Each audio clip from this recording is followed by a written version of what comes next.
Hi, welcome to Barefoot Bliss and DevineWellness. I'm Megan Barefoot, and this is Robin Devine. I think this whole episode is about us. So welcome to our journey to wellness, easy tips for a healthier you. We want to share some great things to get you started. Here we go. Hi, I'm Megan Barefoot, your guide to unlocking the secrets to vitality and balance. Join us as we dive into the world of wellness and get one step closer to a more vibrant life on Barefoot Bliss and DevineWellness. Welcome back to the next episode of Barefoot Bliss and DevineWellness. I'm your host, Megan Barefoot, and today we are going to be talking about simple advice we as practitioners, both myself and Robin Devine, can give you to get started on your health and wellness journey. So Robin, your turn. Tell me a little bit about some tips and tricks you give your clients that they can get started on right away. Absolutely. So the thing is that, again, like we said before, is that people don't know they have a lymph system until it's gone bad, right? And so a lot of people come in for massage and they're looking for pain relief, etc. And that's great. But there's a lot of great things that we can talk about with lymphatics. So really fast anatomy thing is that your heart pumps out oxygen, nutrients, water to all of your cells, and all your cells give off their waste products. So they give off carbon dioxide, all the things that they don't want. And we used to think that all those waste products went into your venous system and got carried back to your heart. But even in just like the last decade, they've disproven that. They've shown that 99.9998% of all the waste products you have in your tissues around your entire body actually gets picked up by your lymphatic system. So a lot of times when people are noticing congestion, swelling, they go, oh, I must have had an injury, or oh, I must just be have a slow metabolism. And a lot of the time has more to do with your lymph system needs support versus things that, are really serious. And so a couple of the things that come up all the time, these are like red flags. When somebody walks in and they come in and they're saying, oh, you know what? I have swollen ankles at the end of the day. To me, that's telling me that gravity is really doing its part and is really helping pull that fluid down, because all the lymph in our body is trying to get to the base of our neck. So when you're standing and you're vertical, like 90% of your body is having to fight against gravity throughout the entire day, and that's exhausting. And so for our legs and for our feet in particular, when they swell, that's them saying, look, I'm having a hard time fighting against gravity. So whether that's something as simple as elevating your legs at the end of the day, if it's making sure that you're not staying in a stagnant position, you're not just standing or sitting and your feet are not moving. So we're looking at people who are sitting at a desk all day, or people who are cashiers, those kinds of situations where they can be moving their feet more regularly. But one of the things that gets overlooked a lot is the use of compression. Ooh. And I know compression, it sounds like it should be. Tell us what you mean by compression. Because compression doesn't sound like fun. Yeah. That's the hard part. And it's not something that I would just put on for fun. But it's also not like nursey style compression that we saw back in the 60s, 70s. Compression garments are there to help support our system when it is being taxed on a regular basis.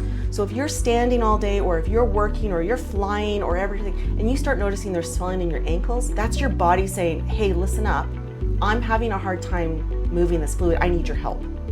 And so if you can't change your job, if you can't get regular lymphatic drainage sessions, if you're not able to do the things to support that and you ignore it, that becomes a really big issue later on. So what we need to be looking at is putting something on that's going to help support. And compression can actually be really fun. It can be really... Well, they have some really beautiful garments now. They have beautiful colors. Yeah. And it's getting the right compression. So It's not just something I'd go buy at the grocery store just for fun. It's something I would see a certified fitter, get the right stuff so it's easier to put on, it's good to wear, all those pieces. So that's number one. And this isn't, I'm sorry, I don't mean to interrupt you, but this is not just for older, elderly people anymore. Oh gosh, no. We used to see, my grandma had them, things like that. This is for all ages. Yeah. And specifically can also be fantastic for athletes. Yeah, well, and athletes they know the benefits of it and they use it all the time. And so it's not just because things have gone bad, it's a preventative thing. Love that. And so I don't have swelling in my ankles, but if I'm teaching all day or I'm on an airplane, I do not go on an airplane without my compression. because I know what happens if you don't listen and respect your lymphatic system. And you don't want to piss off your lymphatic system. It's not worth it. So swelling is one thing, and ankles, we see it all the time, and that's a gravity thing. The second one I would say is people who chronically get like little infections. So if you're constantly getting like little sinus infections, if you're constantly getting like bacterial infections in your mouth, if you're noticing that you always have a cold or you chronically get flus, those are things telling me that there's probably some congestion, there's not a good circulation, a good clearing of those fluids. And if we can get those things moving on a regular basis, not only are we going to get rid of the waste, but we're going to bring in some fresh oxygen, some fresh nutrients, and as well as all your immune cells. So sometimes when you get those repetitive infections, that's your body saying, look, I can't keep this clean and happy and healthy on my own. Right. I need assistance. So whether it's receiving lymph drainage, which is a phenomenally easy, non-invasive, non-painful way of having treatment, but there's so many things you can do to support it on your own, self-drainage techniques, etc.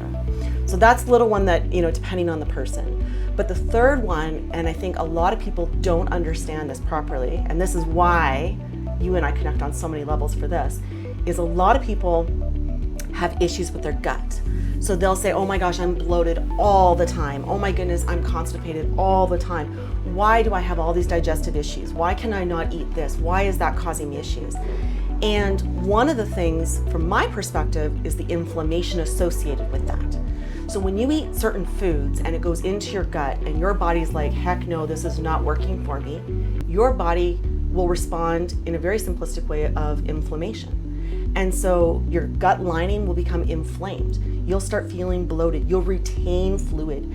Your system will slow down and it'll prevent you from having good bowel movements.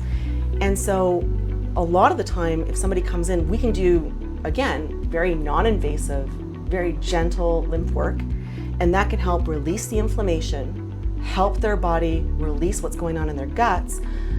The problem then lies is, how do you not re-irritate the hell out of it? And with your gut, your job is to try and keep it as happy as it possibly can be.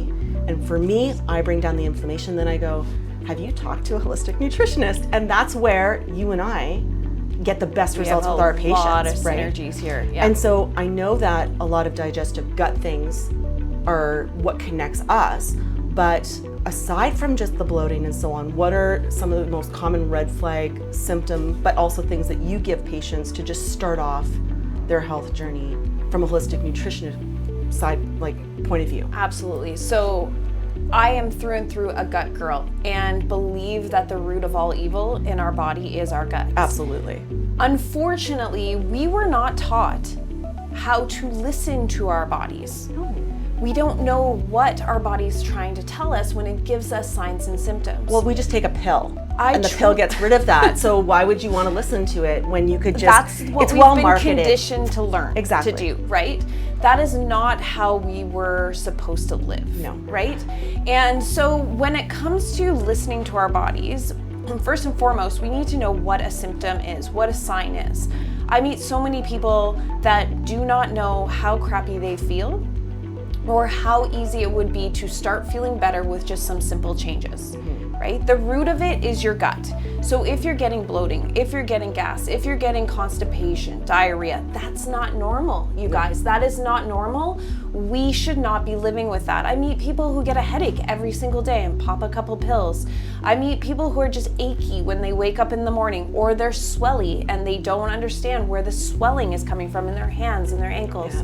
That is not normal, you guys. So when you work with a holistic nutrition consultant, what you're getting is that information on what is a normal sign and symptom, what is your body trying to tell you, and how can we use nutrition to feed our bodies and our microbiome of our gut in order to feel better faster.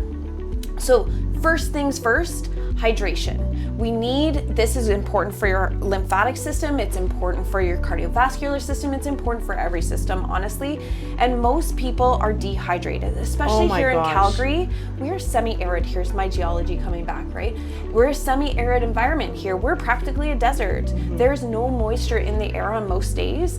And just us talking right now, we're losing moisture. We need to hydrate, okay? And that's gonna be different amounts for each person depending on how active you are and things like that. Second, eat green things, because when you're green inside, you're clean inside, and your microbiome loves it, right? Yeah. All that inflammation you were talking about in the gut, your microbiome will help reduce that inflammation in your gut. It does all the housekeeping down there in your intestinal system. It makes neurotransmitters. More neurotransmitters are made in your gut than your brain. It helps you regulate your hormones. It helps you with digestion. It helps you with absorption. Immune system, everything. So all those nutrients that need to get around your body, your microbiome is gonna help get those around your body, right? So that's first and foremost. All plant food is really important. Not necessarily, but a lot of people are like, you need to eat your plants for your own body. No, you're feeding your gut microbiome with the plants you're eating. And finally, the last thing, of course, that I always tell people is if you feel overwhelmed, if you do not know where to go and how to get to the next step in your health journey, there's no shame in asking for support. Find someone that you want to work with, that you believe in what they do and how they do it, and start asking some questions. Go for a free consultation. Have the guts to ask for help, because there's no shame in that. And it's overwhelming. There's so much conflicting information everywhere on the internet that it's just easier to have someone who's gonna say, why don't we try this today? Why don't we try this for a week and see how your body does? Experiment. Figure out what feels good for your body and what doesn't, right? So if people are wanting to reach out to me, that's lymphbalance.com. And if they want to reach out to you, it's noshoesnutrition.com. Absolutely. So, learning about all those little red flags are really, really important, and basic sort of simple starting points, but looking at more detailed and getting those consults is really, really important. So join us next time, where we're going to start talking about where is our podcast going, who are we bringing on, how are we connecting all these things, and how we can make your health journey that much better. See you next time. Thank you for joining us on Barefoot Bliss and Divine Wellness, where we've uncovered the path to a vibrant, holistic life. Until next time, may you continue to walk the journey of wellness with grace and intuition, a grounded and natural approach on a journey towards wellness and vitality.